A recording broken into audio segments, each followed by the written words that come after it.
Syederalun, Komisioner Komisi Pemilihan Umum atau KPU Republik Indonesia, Yulianto Sudrajat, mengatakan pihaknya meyakini usulan anggaran pemilu 2024 sebesar Rp36.656 triliun yang akan disetujui oleh DPR.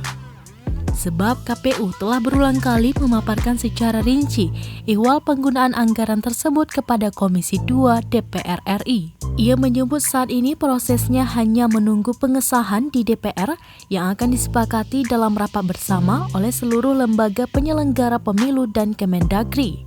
Sebelumnya, Komisi Pemilihan Umum atau KPU RI memerincikan besaran anggaran pemilihan umum 2024 yang telah diusulkan sebesar Rp36.656 triliun.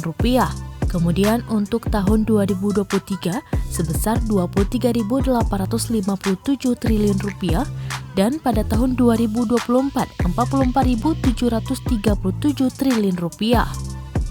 Sebanyak 17,29% anggaran atau Rp13,250 triliun akan dimanfaatkan untuk pembangunan, renovasi atau rehabilitasi kantor maupun gedung, sewa kendaraan operasional untuk 549 satuan kerja atau setker, termasuk untuk uang kehormatan komisi, gaji, tunjangan kinerja pegawai sekretariat KPU di seluruh Indonesia.